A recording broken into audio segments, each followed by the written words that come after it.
Something really happened today that you guys should know. Kanina, when I was at the MRT, meron akong nakatabi na isang medyo 60 to 70 years old na lalaki. And then, nung umandar yung MRT, ang nangyari, parang medyo may sinasabi siya. Yung parang, I think he's saying something, parang prayer, pero hindi siya prayer talaga. But the vibration was really bad. Iba yung impact sa akin, nakatabi niya. So, I tried to pray, pero talagang para umiwas ka na lang, umalis ako talaga at iniwan ko siya. So, parang pag mga ganitong mga sitwasyon, I don't know, ako pag meron akong nafe-feel na hindi maganda, talagang umaalis ako.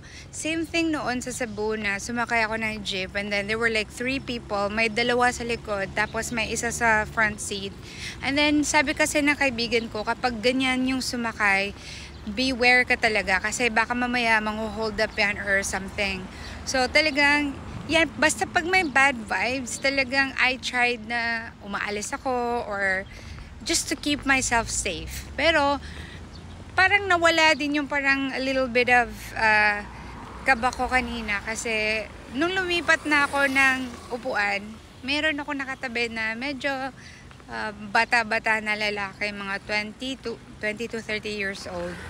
Tapos, kasi nakababa yung phone niya, so hindi mo talaga maiwasang makita. And then, wala, ganito lang, wag ganun girls. Kasi parang nahihirapan siyang mag-reply sa message sa kanya kasi sa sobrang haba ba naman ng message, tapos yung reply niya is one-liner lang. Parang natuwa ako kasi, as girls, guilty tayo dyan, diba? Kasi minsan talagang napaparami yung message natin. At Chinese pa naman yung message. Pag ganun nakahaba, talagang sobrang dami na ng sinabi nun kasi alam nyo naman pag Chinese. So, anyways, that's just the experience. And basta, siguro lesson of the day, 2. Una, kapag may na-feel kang bad vibes, iwas ka na. Tapos kapag sobrang haba ng message, isip-isipin mo muna kung paano mo i-reply.